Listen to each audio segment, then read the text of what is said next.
Olá, eu sou Alex Mendonça Cavicchiini, oficial do 4º Registro de Imóveis do Rio de Janeiro. Diariamente no cartório, eu tenho contato com contratos de compra e venda, garantias imobiliárias, de financiamentos e diversos outros negócios imobiliários. Uma pergunta sempre me acompanha: como manter esses contratos justos e equilibrados quando o mundo muda de forma inesperada? É justamente para responder esta pergunta que existe a teoria da imprevisão. Este é o primeiro vídeo de uma série de 3 episódios sobre o tema. E hoje vamos mergulhar na história da teoria da imprevisão e na revisão contratual por meio da cláusula rebus sic stantibus. Para saber mais sobre o tema, recomendo meu livro Teoria da Imprevisão e Contratos Imobiliários, pela YK Editora. Na descrição do vídeo você encontrará link para a aquisição do mesmo, caso seja do seu interesse. A doutrina da imprevisibilidade é, talvez, um dos mais antigos institutos de direito. Há milênios, os ordenamentos jurídicos do mundo inteiro vêm tentando firmar espaço em diversos contextos contratuais.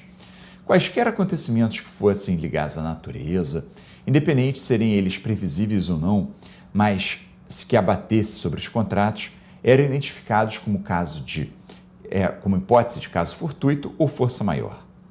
A Lei 48 do Código de Hammurabi já condicionava a modificação da tábua do contrato a circunstâncias alheias ao devedor, que impossibilitassem o cumprimento de obrigações assumidas, proibindo inclusive o pagamento de juros à parte credora nestes casos. É possível ainda admitir que o direito canônico previa em seus fundamentos valores que se harmonizam com a teoria da imprevisão. A ideia segundo a qual o lucro proveniente de mudanças de circunstâncias alheias ao pacto firmado anteriormente era injusto, provém de filósofos cristãos. Essa percepção foi adquirindo mais importância durante a Idade Média, mas passou a cair em desuso a partir da concepção individualista do direito, pela valoração do princípio da autonomia da vontade.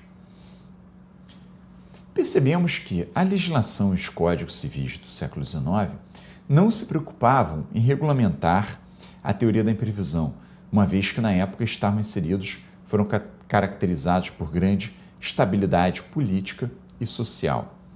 O grande marco contemporâneo da teoria da imprevisão foi a Primeira Guerra Mundial, deflagrada entre 1914 e 1918. Neste tempo, os contratos não puderam ser cumpridos, pois o conflito mundial, com um fato imprevisível, legitimou modificação e até extinção do avançado pelas partes.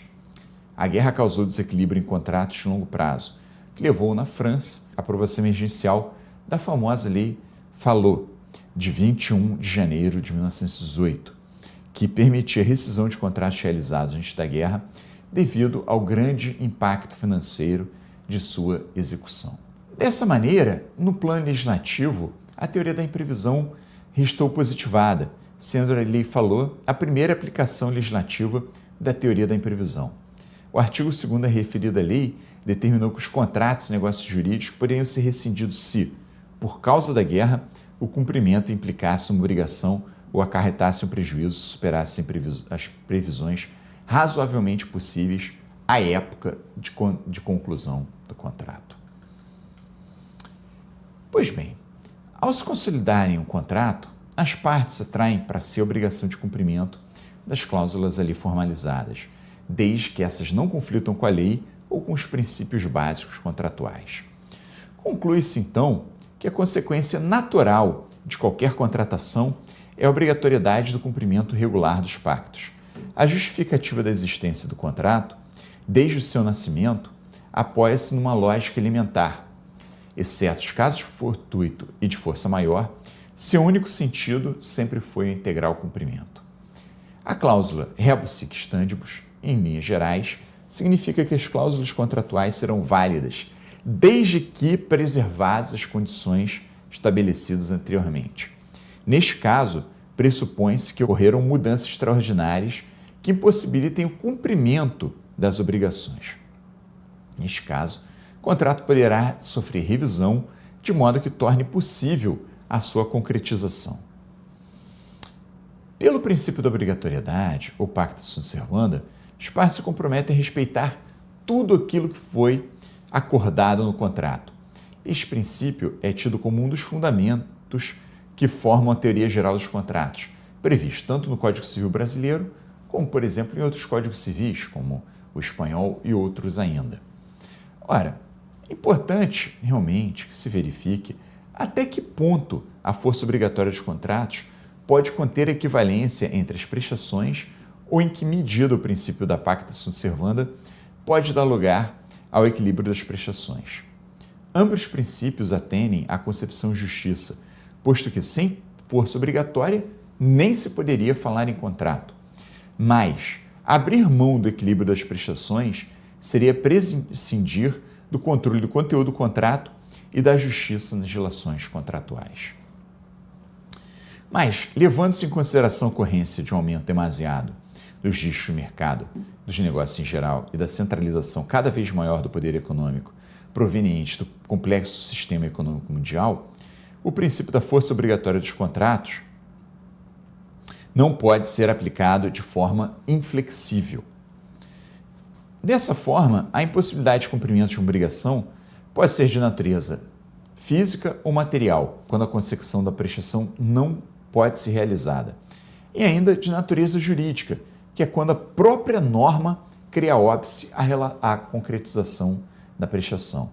São essas circunstâncias que podem sujeitar uma revisão das condições do contrato, pela sua imprevisibilidade ou ocorrência de fatores extraordinários.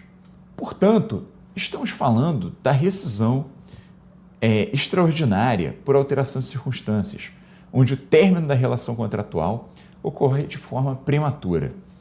Dentro desse conceito, como exceção ao princípio da obrigatoriedade, surgiu a teoria da imprevisão, como um amparo ao surgimento de fatores imprevistos que tornam impossível ou onerosamente excessivo o cumprimento de cláusulas contratuais. A revisão contratual refere-se à possibilidade de se modificar as condições estabelecidas em um contrato devido às circunstâncias supervenientes, enquanto a teoria da imprevisão é um fundamento que embasa a possibilidade que, em casos de eventos imprevisíveis que alterem de forma significativa o equilíbrio econômico-financeiro estabelecido entre as partes, que sejam revisados.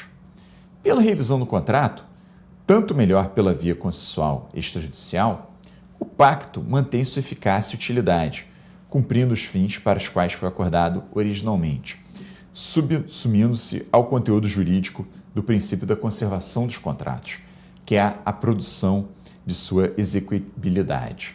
Ou seja, tenta-se que os contratos continuem sendo execuíveis, mesmo que eventos imprevisíveis ocorram. No direito imobiliário, essas questões são especialmente relevantes devido à natureza duradoura dos contratos de locação, compra e venda com financiamento, não aqueles à vista, obviamente, arrendamento, entre outros. Acontecimentos imprevistos, alterações de legislação que afetam diretamente as obrigações de parte, como a imposição de novas taxas, mudança em regras de locações, crises econômicas, desvalorização imobiliária, inflação ou outros fatores podem gerar desequilíbrios contratuais que justificam a revisão dos termos pactuados. A teoria da imprevisão busca evitar que uma parte se beneficie excessivamente em relação a outra, em caso de mudança inesperada nas condições de contrato, prevendo que os contratantes negociem e cheguem a um acordo justo e equilibrado, sem que nenhuma das partes seja prejudicada. De acordo com essa teoria, quando uma mudança extraordinária e imprevisível ocorre após a celebração do contrato, que torne excessivamente onerosa a execução de uma das partes, é possível pleitear a revisão do contrato ou até mesmo sua resolução. A cláusula rebus sic stantibus, adotada e difundida por filósofos e juristas medievais, é semelhante à moderna teoria da imprevisão.